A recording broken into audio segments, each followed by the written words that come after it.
정치 카페 테라스. 네, 안녕하세요. 일주일 만에 돌아왔습니다. 정치 카페 테라스 지기 이정미입니다. 오늘도 저와 함께 작가는 작가인데 유 작가가 아닌 박 작가 박홍순 선생님 나와주셨네요. 네, 반갑습니다. 예, 방송 나가고 나서 일주일 지났는데 반응이 좀 어떻던가요? 일주일에 한 서너 번 강연을 하는 편인데 강연을 가서 강연을 열심히 하고 한 2시간 하고 나오는데 몇 사람이 따라오더라고요. 조심스럽게. 네.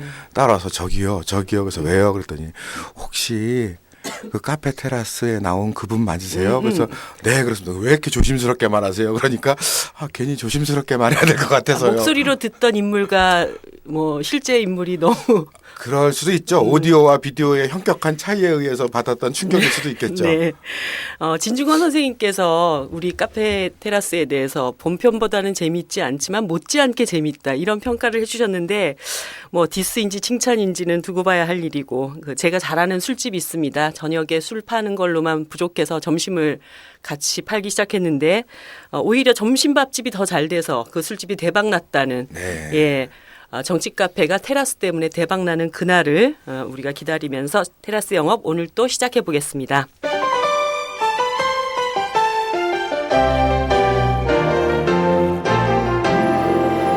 네, 지난 일요일이죠. 카톨릭 세계뿐만 아니라 전 세계를 잠깐 흔들해 놓았던 그런 사건이 있었습니다. 카톨릭계에서는 지진이다, 혁명적 전환이다, 이런 표현도 있던데요.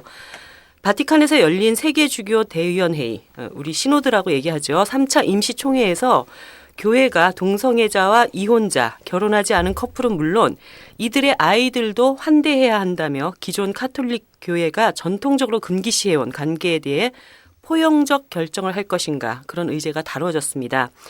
결국 동성애 환대나 이혼 재혼자의 영성체 가능 문제 이런 것들에 대한 것은 최종 부결이 되었습니다. 그런데 중요한 것은 대의원 결정 사항이 3분의 1을 득해야 되는데 거기서 2표가 딱 부족했다는 그런 아쉬운 소식이 들리네요. 어쨌든 2000년 카톨릭계의 금기를 깨고 진일보한 어떤 사건이라고 볼 수 있고 아마 내년 시노드에서 이 문제가 다시 충분한 검토 후에 다뤄진다라는 소식까지 전해지고 있습니다.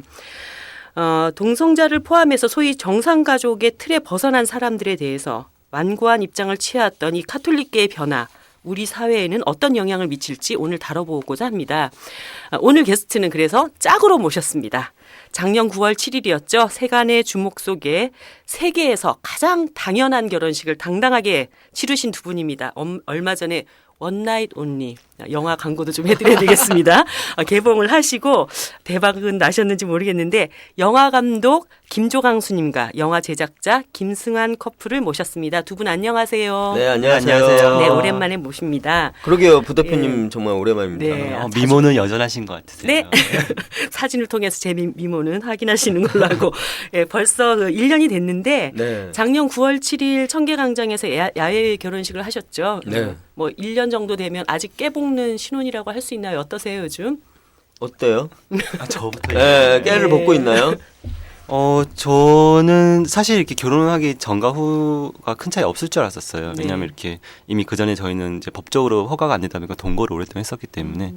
근데 역시 결혼을 하고 나니까 좀 근원적 변화도 있고 특히 가족들 간의 관계에서도 변화가 많이 생기고 또 저희 둘 안에서도 좀 그런 안정감이 생긴 것 같아요. 그래서 좀 더 예전엔 약간 현재 즐거움만 충실했다면 좀 약간 둘이서 계획도 세울 수가 있고 여러 면에서 훨씬 좋은 것 같아요. 그래서 그런 면에서 연애 얼마 안 하고 결혼하는 신혼부부처럼 막 그런 깨볶는 느낌이 아니라 이게 좀 행복해진 느낌 예, 그런 생활을 지내고 있습니다. 근데 이제 우리 김조강수 감독님이야 네. 젊은 청춘 시절 때부터 전대엽 머리띠를 묶고 문 앞에 활동을 하면서 사회 반골기질에서 사회 어떤 이목에도 두려움 없이 오랫동안 이제 커밍아웃도 하시고 활동을 해오셨지만 우리 김승환 씨 같은 경우에는 사실 이런 사회에 갑자기 이제 모든 이 활동들이 다 노출되고 개인적인 삶이 이제 다 노출된 거잖아요. 예, 어려움이 굉장히 많으셨을 것 같아요. 참 그게 이제 커밍아웃가 개인적인 커밍아웃이면서 사회적 커밍아웃을 하다 보니까 아무래도 제가 생각했던 거 이상으로 이렇게 많은 관심을 받았던 것 같아요. 특히 아시다시피 결혼식 때 모든 매체들이 다 왔었고 그러게요. 또 이 저희 부모님 친구들조차 이제 다 알게 된 거죠, 이 사실에 대해서. 네. 그러니까 그 제가 기대했던 이상한 사람들 관심을 많이 가져주시긴 하는데 다행히도 제가 화면과 되게 인상이 다른가 봐요. 그래서 잘 못 알아보세요. 아, 네, 그래서 그건 되게 좋은 것 같아요. 그래서 그런가? 예, 실물하고 똑같아 보이는. 아 그런가요? 감사합니다. 네. 네, 근데 이제 그 실제 모습이랑 똑같이 다 너무나 많이 알아보시면 부담스러운데 또 그것도 아니다 보니까 일상생활이 유지가 되는 것 같아요. 네, 근데 네. 이제 도리어 동네 사람들이 좀 알아보는 것 같아요. 예, 예전엔 그냥 사나보다 했는데 네. 이제는 막 이제 관심 있게 물어보는, 지켜보는 슈퍼 아저씨 뭐. 예, 그런 거 네, 뭐 정육점 맞아요. 아주머니, 뭐 당연히 부동산 아주머니도 그렇고 이렇게 계속 이렇게 물어보시는 것 같아요. 그런 네. 면에 대해서. 부담스럽지 않아요? 내가 사실 그것 때문에 약간 미안한 면이 있어요. 네. 그 사실 저를 만나지 않았으면 미안한 일이 그것만 아니죠.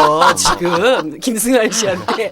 뭐 아무튼 저를 만나지 않았으면 이렇게 사회적으로 커밍아웃해서 이렇게 공개적인 결혼식까지는 안 했을 가능성이 높잖아요. 네. 예, 그래서 한편으로는 뭐 자기가 본인이 선택한 거니까 네. 뭐 같이 행복하게 살면 된다 이렇게 생각하면서도 한편으로 되게 미안한 부분이 있죠. 네, 어떤 측면에선 그래서 김승환 씨의 용기가 이번 결혼식 과정을 지켜보면서 정말 너무 대단하다는 그쵸. 생각을 많이 하게 됐었어요. 예, 근데 어쨌든 뭐 결혼은 했는데, 네. 저는 사실 뭐 제도적으로 결혼을 꼭 허락을 받아야 되는가에 대해서 저는 여성의 입장에서 여러 가지 네. 하지만 두 분이 혼인신고를 접수를 하고 네. 그것이 지금 거부된 상황이잖아요. 그 당시에 서대문구청에서 그 거부 의사를 밝히면서 뭐라고 네, 네. 표현했던가요? 동성이 혼인까지 하겠다는 것은 전체 문화와 사회 질서 법 테두리 이전에 사회적 규범으로도 사람의 질서와 공동체 정체성에 있어 위험한 생각이라며 문석진 서대문구청장님이 친절하게 사람의 도리까지 설명하시면서 죽일죄네 죽일죄. 네.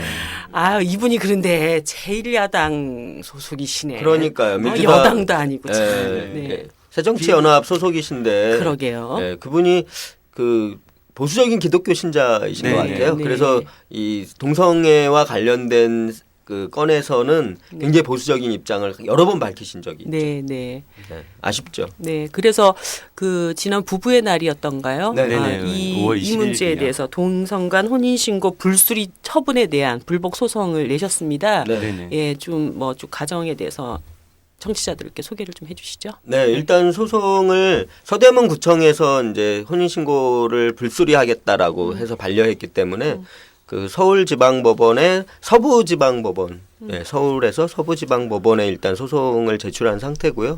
지금 아직까지 그 재판부가 배당돼 있거나 뭐 변론길이 잡혔거나 그렇지는 않은 상태예요. 예, 아직 그리고 재판이. 그 많은 헌법학자들이나 다른 이제 그 법률가들에게 의견을 구해서 네. 그 의견을 첨부해서 다시 이제 재판부에 그 내려고 저희 변호인단이 지금 그런 준비를 변호인단 규모가 엄청나더라고요. 그때. 네, 네. 많은 변호인들이 저희 소송에 좀 당연하게 결합하시는 느낌으로 네. 남녀를 떠나서 많은 분들이 결합해 주셨고 또 저희한테 또 큰 힘이 됐던 것은 그 참여연대 대표이신 이석태 변호사님이 이제 합류해 주셨어요. 네, 그때 기자회견 때도 직접 오셔서 네. 네네. 이석태 변호사님 합류 이후로 이렇게 약간 이 동성혼이라는 것이 이 혼인이기 때문에 아까 이정미 부대표님도 그런 말씀하셨잖아요. 나는 혼인에 대해서 이렇게 특히 뭐 국가가 이 그 어떤 커플을 이렇게 등록해서 관리하고 뭐 이런 게 좀 이상한 거 아니야? 뭐 이렇게 생각하시는 분들까지도 네. 아 이게 평등권의 문제구나. 그렇다면 그냥 내가 힘을 좀 같이 보태야 된다. 이런 생각이 약간 이제 확산되는 것 같아요.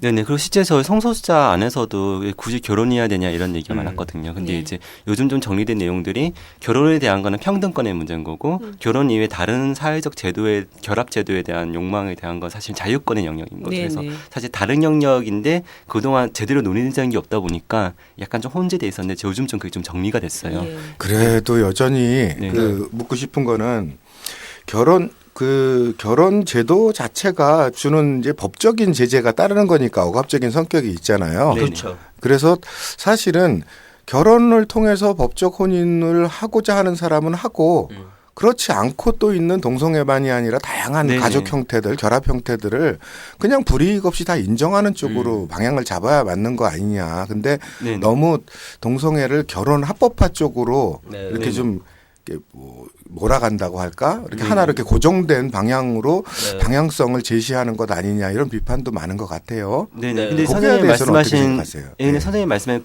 그 부분은 자유권의 영역인 거죠. 네. 내가 누군가가 결합을 할 때 결혼 말고 또 다른 제도를 선택하고 싶다는 욕망인 거잖아요. 네. 그러니까 프랑스의 팍스 제도 같은 또는 독일의 시민결합 같은 그런 제도를 네. 원하는 거는 사실 자유권의 영역인 거죠. 근데 동성애자한테는 이성애자들은 결혼할 권리가 있잖아요. 그러니까 인생의 옵션 중 하나로 그게 선택지가 있다면 성소수자들은 그게 선택지조차 없기 때문에 그렇죠. 그건 평등권의 문제인 거죠. 사실 그건 다른 문제인데 그동안 좀 그거에 대해서 이렇게 혼선이 있었던 것 같아요. 예, 동성 결혼 자체가 인정되지 않음으로 인해서 대한민국 네네. 국민들이 누려야 될 모든 권리로부터 배제된 네네. 예. 네. 그래서 그 오바마 대통령 같은 경우에 이제 그 대선 공약 중 하나가 동성 결혼을 그 허용하는 문제 뭐 이런 이야기 할 때 그 자기 친구들 중에 LGBT 친구들, 성소수자 친구들이 2등 시민으로 그 생각되는 것은 좋지 않다고 생각한다라는 이야기를 했어요. 그러니까 네. 이제 그 이성애자들이 결혼을 선택할 수도 있는 어떤 권리를 갖고 있어서 1등 시민이라면 이 성소수자들은 결혼 외에 다른 권리만 주는 그러니까 니네들이 그 만약에 결합한다면 결혼 말고 다른 권리를 주겠다라고 하는 것은 그건 2등 시민이 되는 것과 이렇게 흡사하다라는 게 이야기를 했었거든요. 그래서 그런 내용으로 좀 이해하셔도 괜찮을 것 같아요. 그러니까 동성애자들이 모든 사람이 다 결혼해야 되는 건 아니지만 결혼을 원하는 사람들은 그 원하는 것들을 이렇게 실현할 수 있도록 그 권리도 줘야 된다. 예, 뭐 그렇게 이야기하는 거고요. 근데 이제 저희 변호인단이 요즘 가장 큰 고민 중에 하나가 저희가 이렇게 소송이 끝나기 전에 이혼할까봐. 네. 그러면 당사자가 없어지는 거잖아요. 그렇죠. 예, 그래서 그 소송이 대법원까지 간다고 치면 몇 년이라고 예, 할까요? 몇 년 걸릴지 모르는데 그 전에 이혼하면 안 된다고. 아 그럼 진짜 지금까지 결혼하시고 네네. 싸운 적 없어요?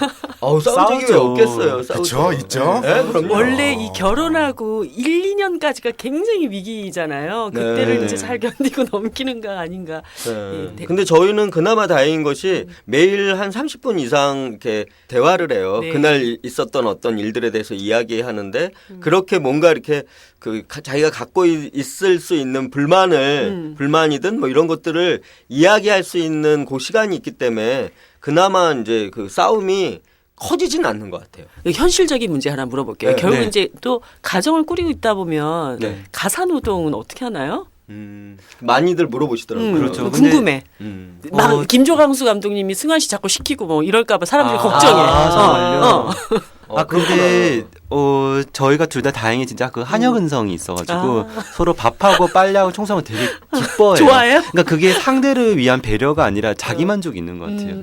내가 더 잘해 뭐 이런 거 네. 있잖아요. 네가 하면은 네. 요거 문제가 있을 것 같으니까 차라리 내가 할게 뭐 이런 느낌이 역시 좀 있어요. 내가 최고로 맛있게 이런 거 있잖아요. 그러니까 그런 자부심 때문에 그러니까 한쪽이 안 그러면 누군가 스트레스 받을 때 둘 다 그러니까 좀 스트레스 덜 받는 것 같아요. 그래서 좀 그 예전에 다른 뭐 친구들과 이렇게 같이 뭐 하우스메이트 하거나 이럴 네. 때 비교했을 때 그때는 늘 제가 청소하고 빨래하고 밥하는 사람이었거든요. 근데 그래서 그 어느 순간 불만이었었어요. 왜 스트레스 내가 받죠. 그래서 하녀도 내가 이렇게 해야 되지 이런 거였다면 하녀 둘이 사니까 네, 문제가 그러니까. 없군요. 예, 그냥 일이 줄고 좀 덜 힘들어요. 예, 그리고 어지르는 사람이 없어요. 저희 둘 다 성격이 어지르는기보다는 치우는 성격이어서 일단 다행이네. 어지르지 않으면 치울 때도 별로 이렇게 편하죠. 시간이 안 걸리고 편하잖아요. 대법원까지는 가겠습니다. 두 분.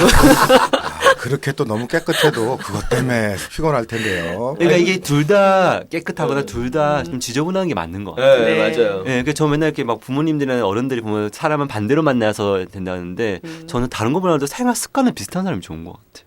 예. 그나마 다행이죠. 예. 그래서 가사노동 같은 경우에 이제 청소는 영역이 달라요. 예를 들면 제가 욕실 청소를 하고 이제 그 김승환 씨가 이 청소기 이제 진공 청소기를 들고 이제 제가 손걸레를 하면 또 이제 김승환 씨는 이 그 스팀 청소기 네. 뭐 그렇게 해서 이렇게 영역을 나눠놨어요. 과학적인 가사노동에 익숙하신 김승환 씨. 그렇죠. 그러니까 주로 이제 기구를 사용하는 주로 저는 손을 사용하는. 네.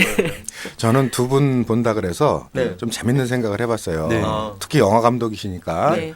왜 공자가 논어에서 이런 얘기를 해요. 나의 도는 충과 서일 뿐이다. 충은 뭐 진정으로 뭐 이런 뜻이니까 뭐 별거 없고요. 서가 이제 타인의 처지를 나의 처지로 미루어 생각한다. 역지사지잖아요. 네네.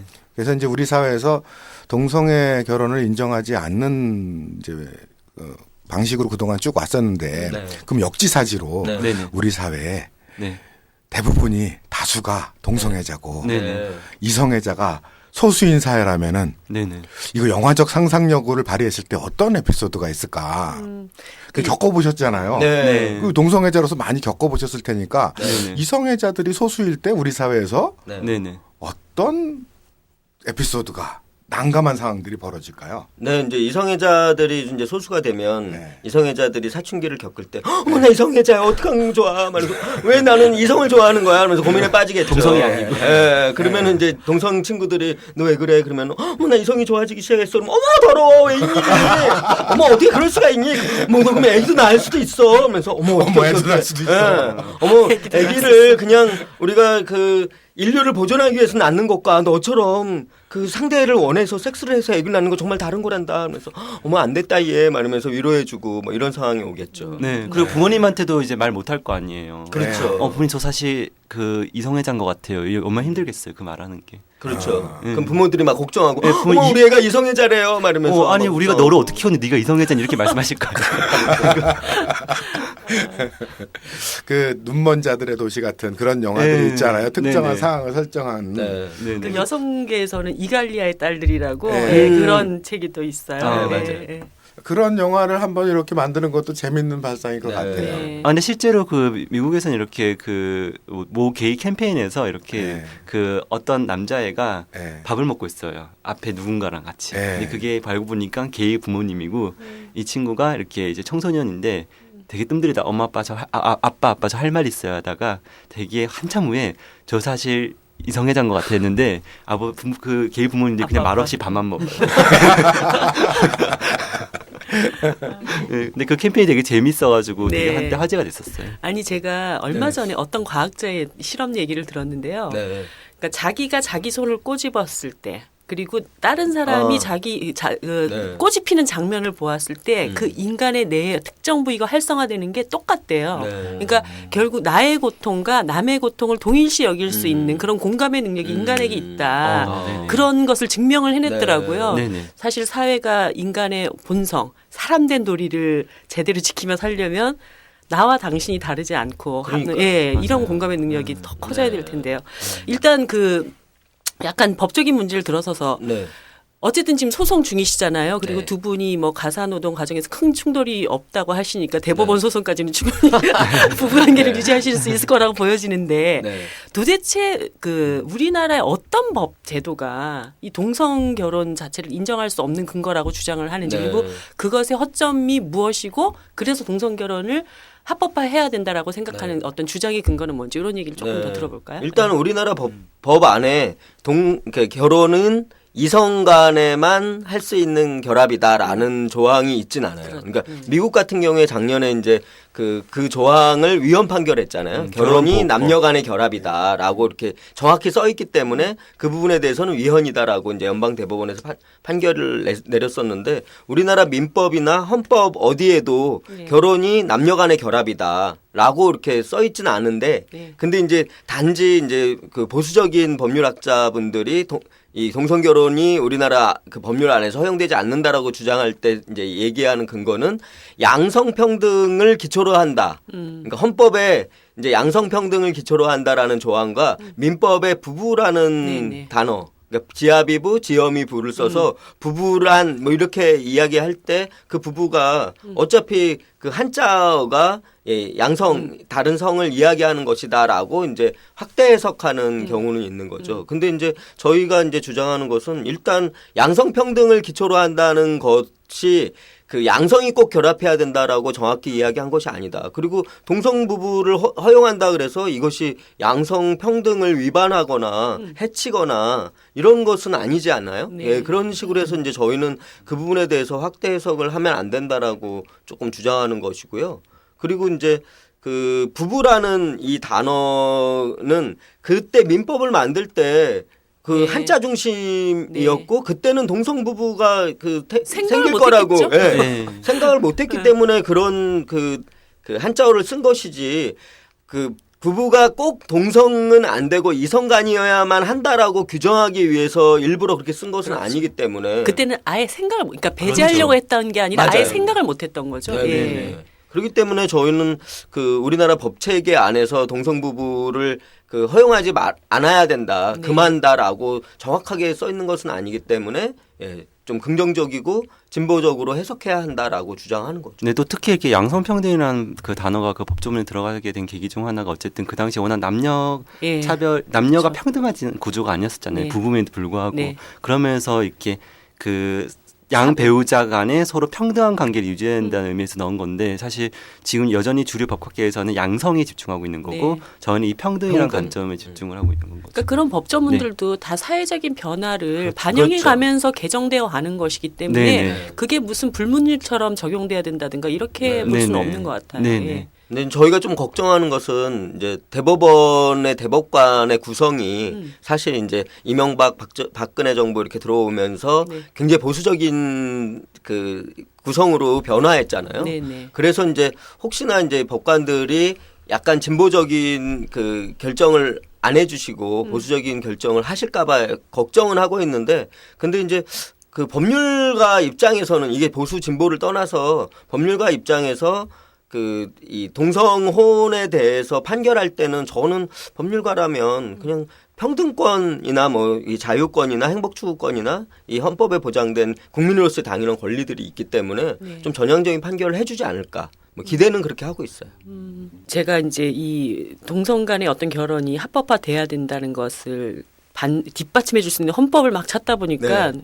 우리나라 헌법에 행복 추구권이라는 네. 게 있잖아요. 모든 네네. 국민은 행복할 권리가 있다. 근데 이 법이 세상에 5공화국이 건설될 정말요? 때 전두환 대통령 시절에 만들어진 조문이더라고요. 그래서 박근혜 정부 시절에도 뭐 이런 법이 네. 통과되지 말라는 법은 없겠구나. 네 맞아요. 근데 그리고- 이 행복을 짓밟은 사람이 행복 추구권 같은 걸 만들어서 행복이 보장이 안 되나 봐. 국민들의 행복. 근데 기본적으로 내가 누구랑 살지를 국가가 간섭한다는 것 자체가 그러게요. 말이 그게 국가의 권리에 속하는 건지 네네. 내 가족인데 그럼 가족이면은 좀 넓게 보면은 그럼 엄마랑 뭐 살아야 되는지 아버지랑 살아야 되는지 네네. 혹은 뭐 강아지를 키울 건지 말 건지 네. 하여튼 한 가족 구성원 안에 누구랑 동거하고 살 것인지를 법적으로 허용하고 허용하지 않고라는 잣대 자체가 네.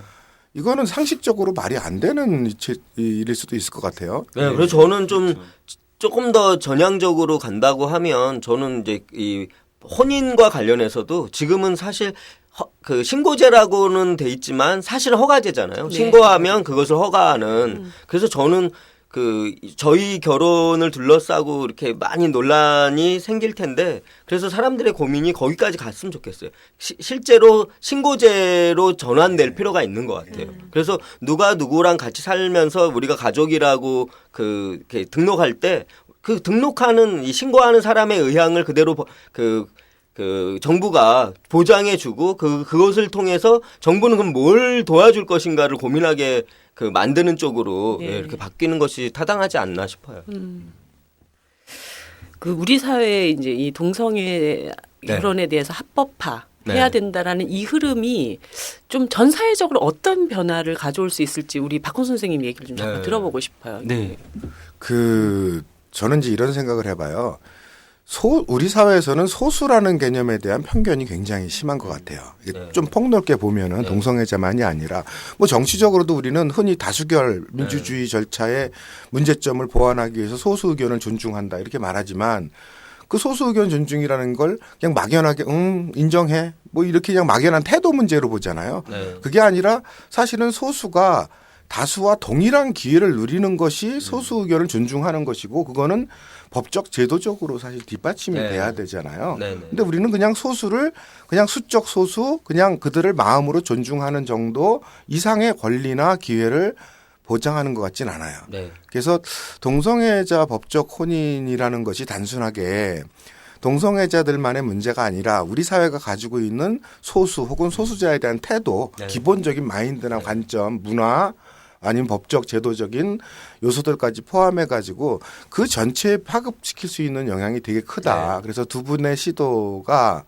개인적인 걸 넘어서서 상당히 소중한 우리 사회 전체 어떤 역사적으로 보더라도 하나의 분기점이 되는 역할을 할 수 있지 않을까 하는 기대를 하는 중입니다. 지금 세계적으로도 동성 결혼이 이제 합법화되는 추세에 있잖아요. 네. 그래서 매년 이렇게 뭐 몇 개 나라씩 이렇게 동성 결혼이 그렇게 맨날 허용되는. 선진국, 세계 강국 얘기만 하는데 그런 거는 네. 왜 안 따라가는지 몰라. 그러게 말이에요. 대한민국은 그러게요. 진짜. 근데 이제 그래서 외국에서도 네. 과연 아시아에서는 어느 나라가 가장 먼저 동성혼을 합법화할 것인가 이래서 이제 지금 한국과 대만을 되게 중요하게 바라보고 있어요. 네네. 대만 같은 경우에 이 동성혼 합법화가 90년대부터 그 공론화되었고 그래서 국회에서 항상 이 동성혼 합법화를 법안으로 이제 제출해서 그것이 이렇게 토론되고 이제 표결에 가는데 이제 매년 이제 표결에는 넘지는 못했어요. 과반수를 네. 넘지 못해서 표결에서 이제 그 합법화가 이렇게 결정되진 못했고 올해도 다시 이제 올라와 있거든요. 네. 근데 이제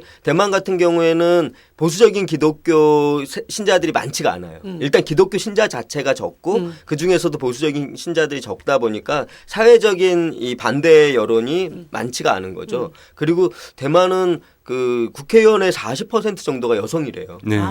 그래서 이 밀려. 이거 예, 진짜. 논의가 우리보다 먼저 이렇게 공론화될 수 있는 그런 환경이 있는 거고 반대로 이제 저희 같은 경우에는 그렇지는 않지만 이제 그 운동 진영의 이 성소자 운동 진영에서 다이나믹하게 무언가를 만들어내고 네. 그래서 그걸 가지고 사람들이 이렇게 그 사회적으로 고민하는 이런 것들은 대만보다 국민의 공감대에 있어서는 우리가 조금 더 네. 빠르거나 아니면 우리 사회가 이제 조금 역동적이잖아요. 네. 갑자기 막 많은 것들이 이렇게 이루어지기도 하고 그러니까 그래서 이제 대만이 먼저일까? 한국이 먼저일까? 이런 건 좀 1등하고 싶다. 안 그래도 얼마 전에 그 박원순 네네. 시장이 네네. 한국이 아시아에서 동성애 법적 혼인의 1호 네. 국가가 됐으면 하는 좋겠다. 바람이다. 뭐 이런 네네. 얘기를 했더라고요. 네. 근데 이런 건 좀 있는 것 같아요. 제가 그 시장님 말씀을 잘 봤는데 네.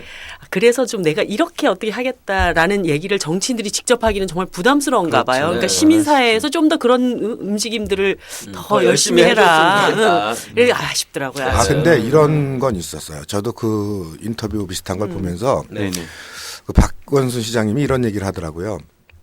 활동가들이 그래서 이제 그런 소수자 활동가들의 네. 역할이 크다. 그들이 우리 사회의 어떤 사람들의 의견을 그런 쪽으로 좀 이렇게 설득을 해가지고 다수가 지지할 수 있게 네. 분위기를 만들어주는 역할을 하면은 정치인들이 그런 것을 앞장서서 또 이어서 개정을 할 수 있지 않겠냐. 네. 근데 그렇게 하면은 이거는 너무 늦어지는 거 아닐까. 그러니까요. 그러니까 어차피 성소수자는 말 그대로 소수자고 네네. 그들에 대한 존중이나 이해가 확대될 수 있는 범위는 제한될 수밖에 없잖아요. 그렇죠. 그래서 저는 충분히 국민들이 그걸 다 납득하고 설득될 때까지 적어도 상대적 다수가 설득될 때까지는 제도적인 변화가 어렵다라는 식의 멘트는 아닌 것 같아요. 맞아요. 정치인이 먼저 아직은 역할을 그렇죠. 할 필요가 아직은 있는 소수라 하더라도 네. 제도나 법으로 먼저 존중을 하고 네네. 의견을 그쪽으로 다수 의견을 끌어가는 방식이어야지 네.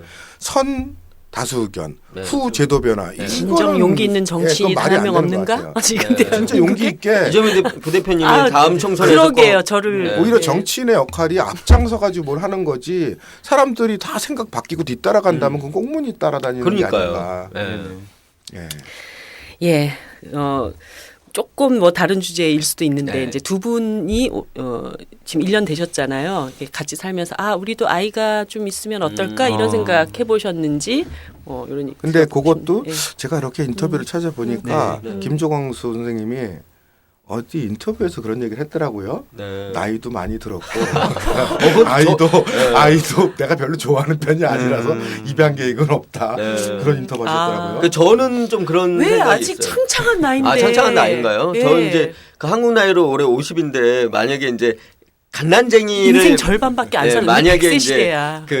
입양한다면 그 아이가 성인이 되면 저는 이제 70 막 이렇게 되는 거잖아요. 애야 대학 가면 70이죠. 예, 그러니까 이제 그런 게 약간 부담스러워지더라고요. 저 같은 경우에. 그때쯤 되면요 네. 사회가 다 아이들을 키웁니다. 아 그런가요? 그래야죠 사실. 예, 맞아요. 에이. 그럼요 정의당이 앞장서. 예. 근데 이제 김승환 씨는 좀 다른 의견일 수 있을 것 같아요. 저는 젊으니까. 결혼을 했을 때 부모님이 이제 당연히 결혼식 때 오시고 지지해 주셨는데 네. 저한테 가장 걱정하셨던 게 제 노후였던 것 같아요. 아. 그래서 저한테 하셨던 말씀이 너는 혹시 아이는 어떻게 할 것이냐 물어보시더라고요. 네. 그래서 저는 일단 사실 우리나라에서 게이 커플이 아이를 키우기가 쉬운 환경은 아니다. 네. 그리고 저는 제 아이가 첫 번째 게이 부부의 자녀는 아니었으면 좋겠다. 그냥 사회적 시선에 좀 시달릴 수도 있으니까요. 네. 그런 두려움, 그런 걱정을 말씀드렸더니 부모님께서는 근데 하지만 여전히 우리 사회가 이렇게 뭐 사회 보장 제도적으로 노후를 보장해 주진 않잖아요. 네. 그렇기 때문에 여전히 좀 자식에 대한 그런 보호부터의 보호 이런 게 있잖아요. 근데 부모님이 자기들은 저나 저희 누나를 통해서 보호를 받는데 저한테 너는 네 배우자가 상대적으로 확률적으로 먼저 죽을 것이기 때문에 굉장히 너의 노후는 현실적인 고민을 하시는 거죠. 네, 너의 노후는 굉장히 외롭고 힘들 그게 수가 아마 있다는 거예요. 결혼에 대해서 굉장히 어려워하셨던 네. 것 중에 하나. 나이 차이가 근데 너무 많이 맞아요. 사실 저희 누나도 그렇고 처음에 이제 게이라는 걸 받아들였을 때 전 차라리 또래랑 결혼하라고. 왜 늑다리랑 이거는 뭐 이성혼이어도 사실 네. 이렇게 그렇죠. 어려울 수 있는 나이 차이잖아요. 근데 그게 막 무슨 편견이 아니라 이 자신의 자녀의 노후를 걱정하는 그렇죠. 부분인 거죠. 연예인 중에서도 네. 뭐 장인 장모랑 2살 차이 나는 네. 동갑 네네. 그런 뭐. 얘기 있으니까요. 네. 근데 쉽지 않은 거죠. 입양 문제 관련해 가지고 제일 많이 그 비판되는 내용이 네네. 아니, 둘이 좋아서 네. 같이 네네. 살든 네. 결혼을 하든 네네. 뭐 가능한 거지만 네네. 아이는 자라면서 입양을 했을 때 네네. 주변의 어떤 편견이나 시선으로부터 괴로움을 당할 수도 있고 네네. 아이가 판단하는 것이 아니기 때문에 아이의 그렇죠. 권리를 무시하는 것 아니냐. 음. 일단 이런 것이 제일 많은 것 같고 네네. 약간 이제 무식한 발상이긴 하지만 네. 또 하나는 그 아이가 네. 이 인간 사회에서 남성성과 여성성을 네네. 모두 이렇게 제공을 받으면서 네. 성장을 네네. 해야 네네. 보다 이렇게 사회에 정상적으로 살아갈 네네. 수 있을 텐데 네. 너무 편향된 한 네. 성만 성적 성향만 갖게 되는 것 아니냐. 네. 이게 제일 많이 얘기되는 것 깝깝한 같아요. 소리다. 네, 저거. 근데 이제 참 두 번째 네. 걸로 가면은 뭐 한부모 가정이거나 그렇죠. 뭐 이런 그렇죠. 것 예, 그러니까 다 무식한 얘기죠. 배제하겠다는 거니까 예, 그건 무식한 것 같고요. 뭐 기본적으로 남성성 여성성이라는 건 말 자체가 그렇죠. 가부장제 사회에서 만들어진 만들어진 조작된 거죠. 얘기니까 그건 무식한 얘기라고 네. 보고 그러면 아이의 권리 문제 혹은 아이가 네. 자라면서 받을 어떤 근데 어려움은 외국의 어떻게 사례를 되는지. 이렇게 잠깐 언급해 드리면요. 네. 그러니까 유럽에서 이제 설문조사 한 내용 중에 하나인데 그 유럽의 아이들의 행복 지수를 이렇게 조사한 거예요. 근데 그 성소자 커플이 키우는 아이가 가장 행복 지수가 높았어요. 그래서 사람들이 깜짝 놀란 거죠. 아니 이건 무슨 말도 안 되는 지수가 나온 거니까 이거 조작 아니야? 이렇게 들여다봤더니 왜 그러냐면 이 성소수자 커플들은 아이를 정말 자기가 잘 키울 수 있는 환경인지 고민해서 아이를 이제 입양하고 그렇죠. 키우는 거예요. 근데 이제 이성애자 커플의 경우에 뭐 덜컥 아이가 생겼다거나 막 이런 여러 가지 준비가 안 됐는데 아이를 키우게 되는 이런 환경이 더 많을 수 있잖아요. 그러다 보니까 평균적으로 성소수자 가정에서 커나가는 아이들이 행복해질 수 있는 이 확률이 높다 이렇게 네. 좀 나온 거고 네. 이제 그런 점에서 저희가 말씀드리고 싶은 것도 저희도 그래서 계속 고민하고 있어요. 우리에게도 아이가 필요하지 않을까라는 고민이 있지만 그거는 우리가 너무 이기적인 생각인가?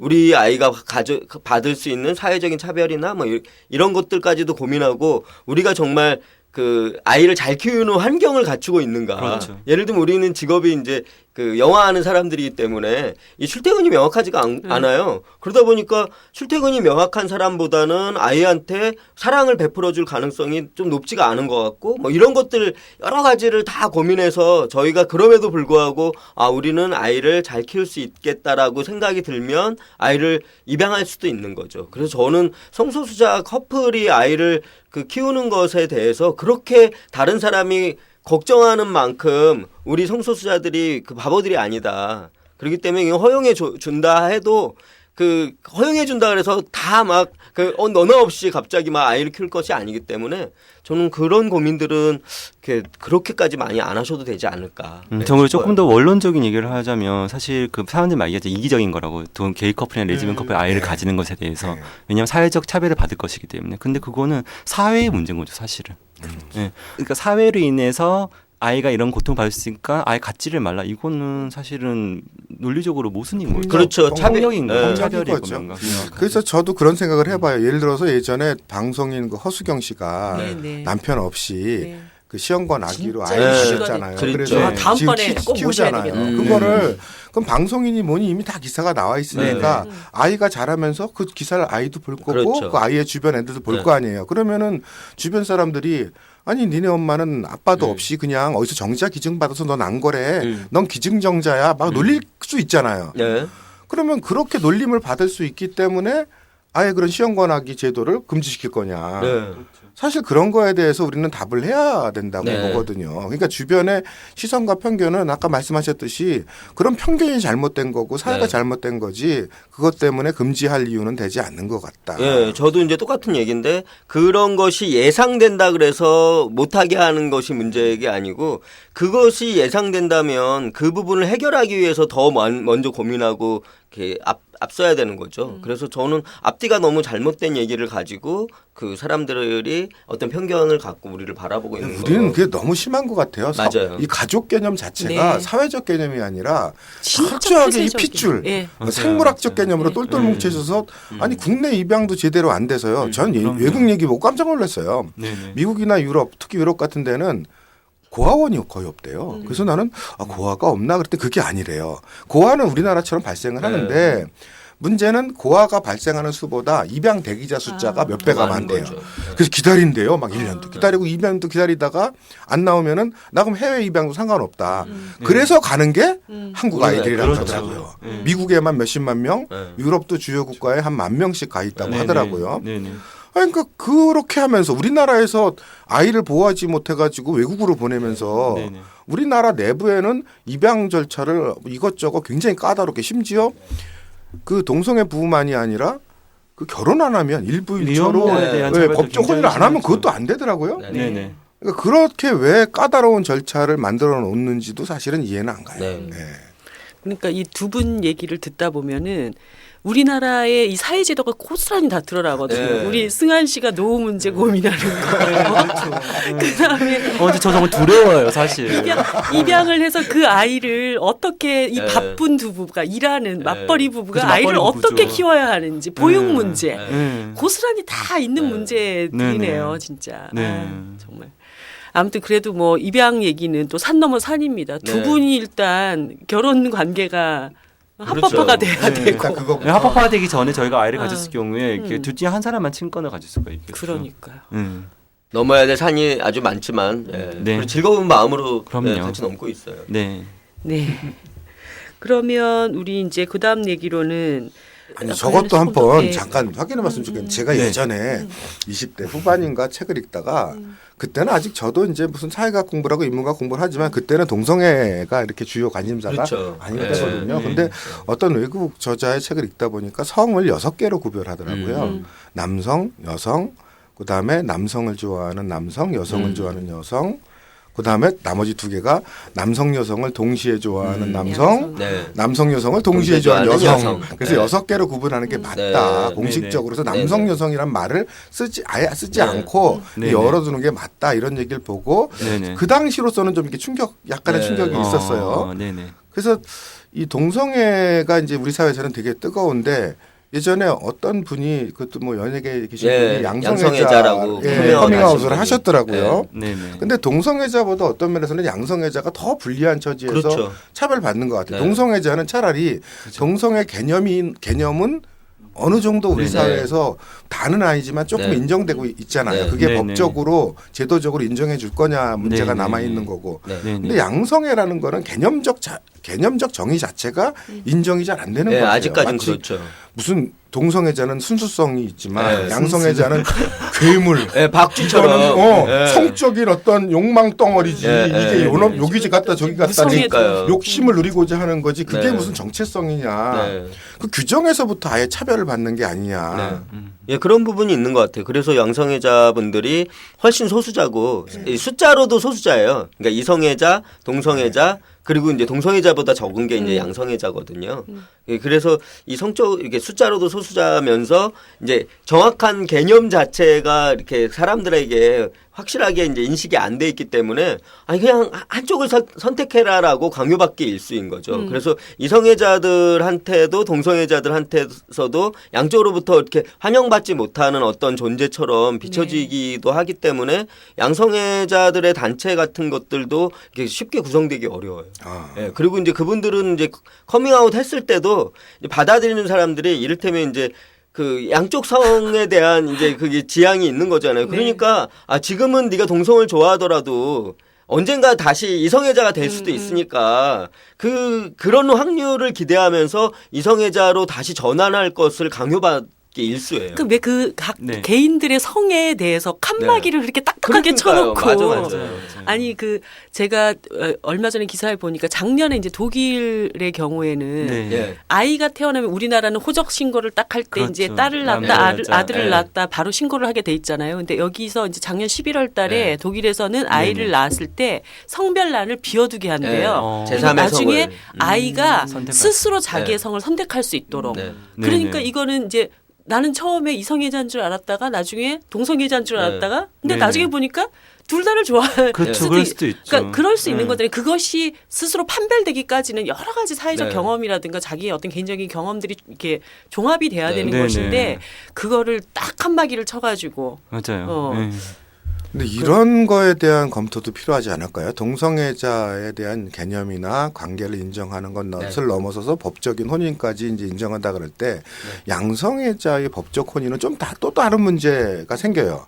예를 들어서 남자를 좋아하다가 여자를 좋아하는 게 시차적으로 분리되면 상관이 없는데 네. 동시에 이 남자와 저 여자가 같이 좋아요. 그러면은 네, 네. 법적으로 혼인한다 그러면은 네, 이게 네. 2명이 아닌 3명의 결혼일 수도 있는 거잖아요.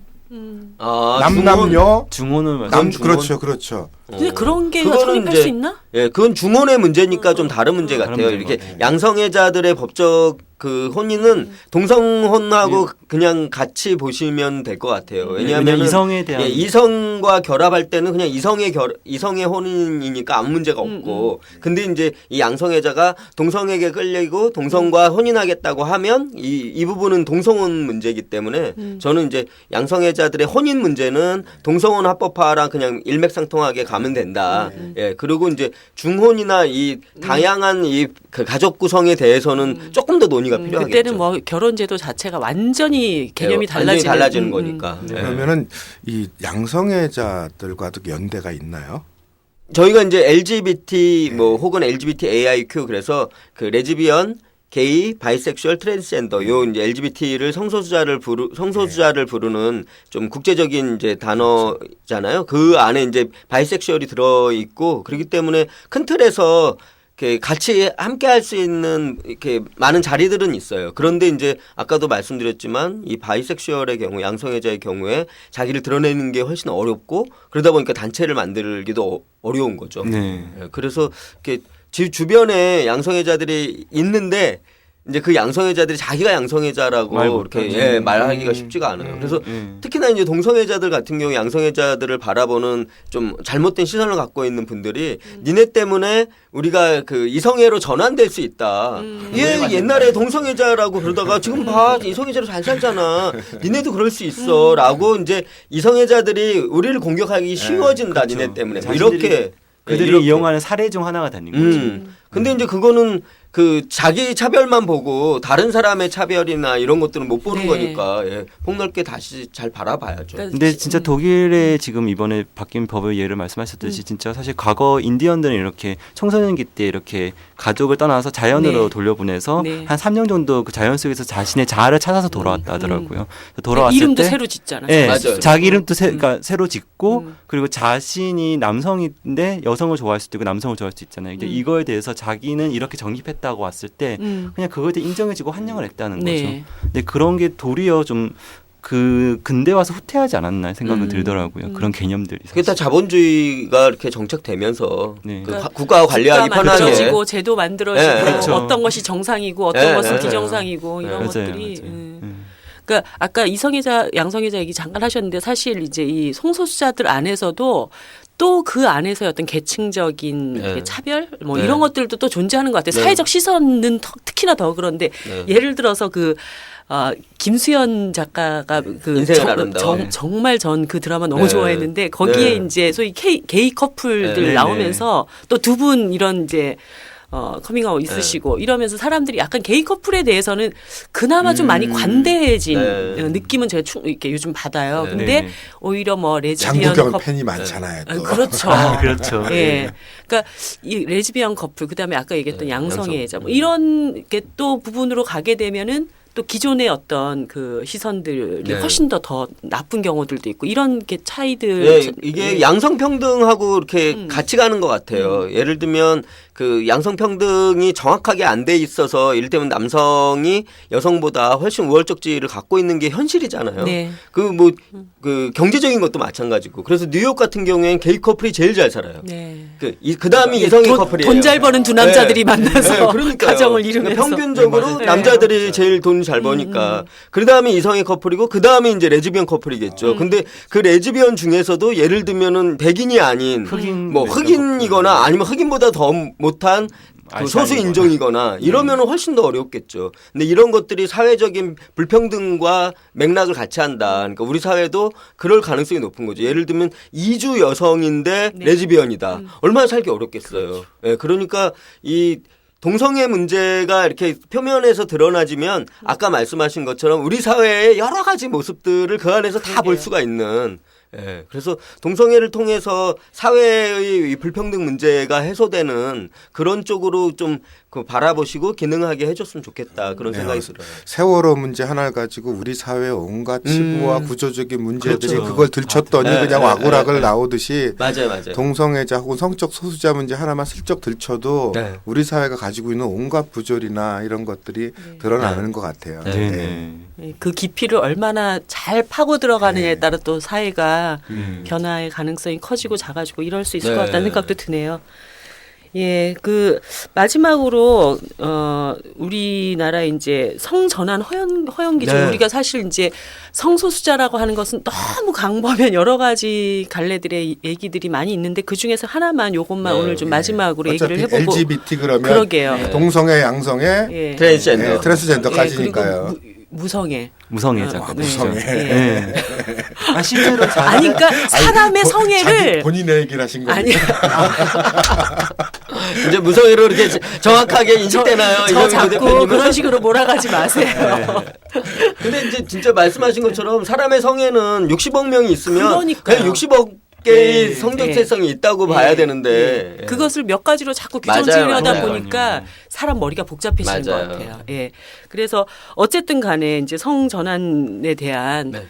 욕구를 가지고 계신 분들 있잖아요. 나는 정말 그런 사람으로 살고 싶어라고 이제 그런 욕구를 가지고 있는데 이것 또한 또 제도적으로 제약을 하잖아요. 그래서 네. 우리나라 그 대법원의 성전환 허용 기준을 보니까 네. 제가 이걸 보다가 굉장히 너무 웃겨가지고 까다롭죠. 뒤로 넘어질 뻔했는데 네. 일단 20살 넘어야 되고 네. 결혼하지 않았어야 됐고 아이 없어야 됐고 여기까지는 일단 뭐 그럴 수 있지라고 생각했다가 그 다음에 완전 빵 터졌는데 남성이 여성으로 전환할 경우는 군대 면제자거나 네. 군대를 다녀왔거나 그래서 내가 아니 군대 안 가려고 그러니까요. 성전환하려는 사람이 그러니까요. 있나? 무슨 말도 안 되는 소리 하는 그거는 진짜 이 트랜스젠더를 모욕하는 그렇죠. 조항인 것 같아요. 네. 아니 어떤 미친 놈이 군대 안 가려고 잘라요. 그러니까요. 아니 그런 또라이 같은 놈이 어딨어요. 그러니까 이거는 정말 이거 진짜 딱 모욕하기 자기 눈으로만 세상을 보는 거야. 모욕하기 위해서 맞아요. 만들어 놓은 조항 같아. 맞아요. 제가 모욕으로. 이 만드신 분들이 굉장히 군대가 가기 싫으셨나 봐요. 그것까지도 감수하면서 갈 수 네. 없는 곳이 군대라고 네. 생각하는. 왜냐하면 예전에 제가 듣기로는 이렇게 손가락 자르는 사람들이 간혹 있었대요. 네. 그건 있어도 그거랑 손가락 자르는 거랑 같아요. 하는 것 같아요. 어쨌든 그 박 선생님 말씀하신 것처럼 이건 모욕이에요 정말. 아니 이 법원의 판결을 하셨던 분은 군대가 성전환을 하는 것보다 더 가기 싫거나 그러니까요. 손가락과 거기를 똑같다고 생각하거나 동일하게 생각하는 거죠. 그런 거네. 신체 일부를 자르는 거니까. 말도 안 되죠. 예. 근데 어쨌든 가장 중요하게 대법원 그 판례나 지침에서 나와 있는 허용 기준, 성전환 허용 네. 기준에서 가장 중요하게 문제로 삼고 있는 거는 수술 네. 의료적 수술 조치, 여부죠. 그렇죠. 네. 네. 남성이나 여성의 외관상 성기를 그렇죠. 갖추어야 했을 것, 그러한 것을 갖추었다는 의사의 소견서가 첨부될 것. 네. 이거 가장 중요한 기준으로 네. 놓더라고요. 그걸 어떻게 보세요? 근데 저는 그거 자체가 정말 인간에 대한 그 뭐라 그럴까요? 인간성에 기반하지 않은 것이다. 그러니까 성기가 그렇게 중요한가라는 생각이 있어요. 그 성기가 달려 있느냐 중요해요. 아니 그러니까 성기가 달려 있느냐 아니냐 가지고 네. 다시 돌아. 그거는 박 선생님한테 중요한 거고. 네.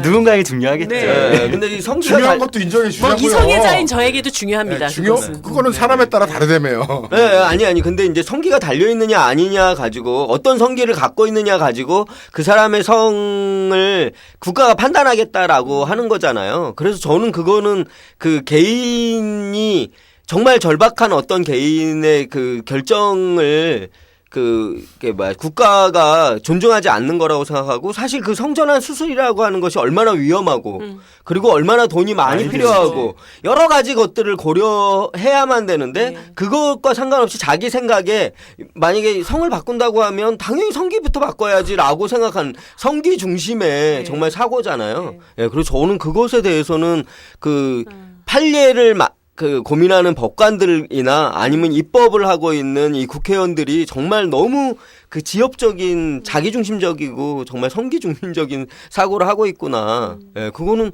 진짜 저는 어떻게 보면 아니 우리 사회가 이 정도밖에 안 됐구나라는 게 좀 안타까워요. 외국 같은 경우에는 이 성기를 변형시키지 않아도 성기 성형 수술을 하지 않아도 성전환을 허용하는 이런 그 경우들이 정말 많거든요. 네, 미국이래 독일, 영국 그렇죠. 이런 경우 봤더니 네. 성기 전환은 조건이 아니고 아니에요. 그냥 2년이나 3년 정도 이상 네네. 그런 다른 성으로 살았던 경험을 그렇죠. 예, 보여주면은 네네. 인정이 된다고 하더라고요. 네네.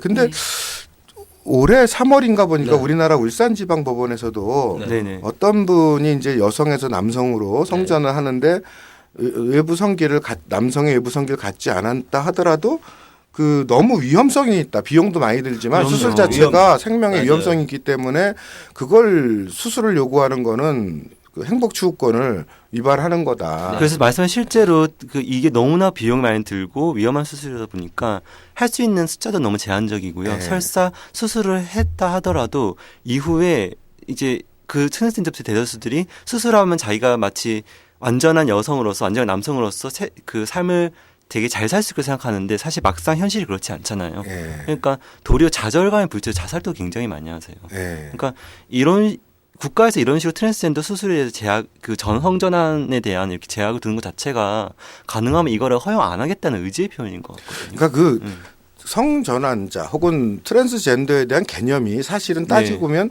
생물학적인 우리가 이제 신체적으로 네네. 타고난 성하고 사회적 심리적인 그 개인의 어떤 네네. 성 정체성의 차이에서 오는 거잖아요. 네네. 그럼 사실 이 개념에는 의료라는 조치가 들어갈 이유가 없는 것 같거든요. 네네. 아니 트랜스젠더 자체가 생물학적인 거와 심리적인 게 달라서 생긴 사람들인데 네. 이 다른 걸 인정해 줘야 되는데 그걸 일치시켜라는 거잖아요. 그러니까요. 무조건. 예. 몸으로 일치시키든 네네. 정신을 정신을 일치시키든 일치시키든 한쪽을 일치시켜야지만 인정해 주겠다. 그래서 이건 진짜 폭력인 말씀하신 것 게 같아요. 딱 그 정답이신 것 같은데 그래서 그 포기하던 그러니까 그렇죠. 정신을 일치시키는 걸로 해서 포기하던 아니면 몸을 뭘 변화시키는 하나 걸로 포기하는 해서 거잖아요. 바꾸던 둘 중에 하나를 선택하지 않으면 우리는 인정하지 않겠다라고 하는 거니까 그거 자체를 인지하지 못하는 것 같아요. 이 성전환 수술을 해야 한다라고 강요하는 것은 트랜스젠더가 어떤 존재들인지를 정확하게 인지하지 못하는 거기서 기반하는 게 아닌가. 그 발상 자체가 트랜스젠더를 부인하는 그렇죠. 예, 그렇죠. 인정하지 아예 인정하지 않으려는 네. 것 같아요. 네. 그 트랜스젠더 의 경우에 이 동성애자들보다 훨씬 이제 수적으로도 소수고요. 그리고 이제 트랜스젠더 같은 경우에 훨씬 더 이제 어려움이 많은 것이 이제 저희 같은 경우에는 저희들이 저희를 받아들이는 기간만 잘 넘기면 그래도 이제 살기 그렇게 어렵진 않은데 이분들은 자기 자신이 자기 자신의 문제를 받아들이기도 쉽지 않을 뿐더러 이것이 이제 가족들한테 갔을 때 가족들도 또 자기들이 커밍아웃을 해야 되는 상황이 놓이는 거예요. 네. 예를 들면 동성애자의 가족들은 동성애자인지 숨기면 되거든요. 외부로 드러나진 않잖아요. 그렇기 때문에 이제 가족들이 그 당사자를 받아들이는 게 그래도 조금 쉬운데 이제 트랜스젠더 같은 경우에는 아들이라고 계속 키웠는데 그 이후에 딸이라고 사람들이 그러게요. 소개해야 되는 반대의 경우 뭐 이런 것들이 있기 때문에 가족들로부터 외면받기가 되게 쉬워요. 네. 사실 트랜스젠더 얘기는 1시간 이 얘기만 맞아요, 따로 맞아요. 해도 맞아요. 무궁무진한 네. 다음번에 또 다음번에 문제를 트랜스젠더 한번 당사자를 한번 모셔서 예, 그렇게 네. 해보는 게 네, 좋겠어요. 네. 예. 아무튼 뭐 우리 교황 바티칸에서 이제 이런 변화가 있고 네. 어저께 제가 재미난 기사를 또 하나 봤는데 대한불교 조계종에서 이제 네, 네. 그 성소수자들의 동성애자들의 노동권 관련된 토론회가 네, 있었다고 토론회 있었어요. 하더라고요. 네, 네. 아 그래서 카톨릭도 변하고 불교도 네, 변하는데 네, 네. 우리 기독교는 언제 변하나요?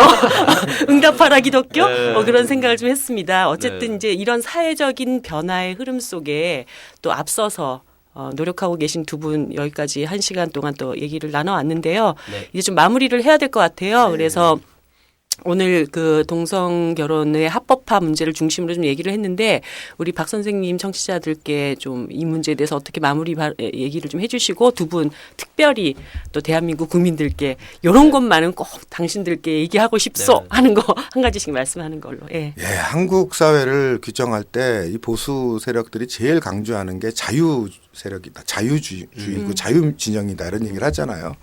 근데 우리나라의 자유교육은 삐뚤어졌어도 너무 삐뚤어진 것 같아요. 학교에서 자유를 가르칠 때 자유와 함께 쌍으로 꼭 하는 얘기가 있어요. 방종. 근데 사실은 방종을 더 강조해요. 이거는 자유에 대한 교육이 아니라 오히려 방종에 대한 두려움을 이렇게 막 유포시키는 교육이어서 어떻게 하면은 방종이란 걸 통해서 자유를 위축시킬까 쪽에 더 초점이 가 있는 게 아닌가. 네. 그리고 자유라는 것은 애초에 그것이 생길 때부터 다수를 위한 개념이기보다는 소수를 위한 개념이었잖아요. 네. 다수는 그 다수라는 것 자체로부터 오는 권리나 기회가 많잖아요. 소수는 그것을 원천적으로 제한받아 왔던 것들이 인류의 역사였었고 그래서 자유라는 개념은 그 출발 자체가 소수와 주로 맞닿아 있다.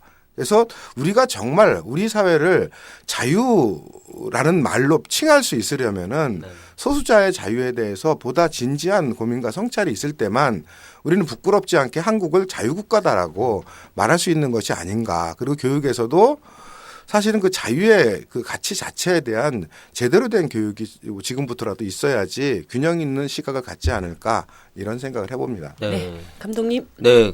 사람들이 동성애 인권 이런 게 이야기할 때 어떤 사람들이 막 아직까지 논란이 많다, 반대하는 사람이 많다, 뭐 이런 것 때문에 허용하면 안 된다, 혹은 뭐 권리를 보장하기 어렵다 이렇게 얘기하는데 인권이라는 개념 자체가 바로 그런 거잖아요. 논란이 있고 그것 때문에 그 사람들과의 갈등이 있기 때문에 그 중에서 그 소수자들을 보호해 주려고 그 사람들의 권리를 보장해 주려고 하는 것이 인권의 개념이니까 저는 그런 점에서 그 동성애 문제를 이렇게 바라봤으면 좋겠다고 이야기하고 싶고요. 그리고 동성애자들의 인권이 보장되는 것이 이성애자의 인권이 축소되는 것이 아니잖아요. 그럼요. 인권은 나눌수록 커지는 거죠. 그러니까요. 예, 그런 개념으로 바라봐 주시면 좋을 것 네. 같아요. 네, 저도 그런 개념의 연장선상에서 이렇게 뭐 저희가 동성결 합법화가 되거나 또 다른 뭐 다양한 그런 결합제도가 생긴다 해서 뭐 여러분들이 기존의 질서나 삶에 피해를 주거나 이런 게 아니라 도리어 여러분 역시 다양한 선택의 장이 열리는 기회로서 도리어 다가갈 수 있다는 걸 좀 알아주셨으면 좋겠고 저희는 어쨌든 뭐 향후 10년이 얼마나 걸릴지 모르겠지만 저희 동성결 합법화 플러스 다양한 제도가 될 때까지 행복하게 또 살도록 하겠습니다. 예. 네.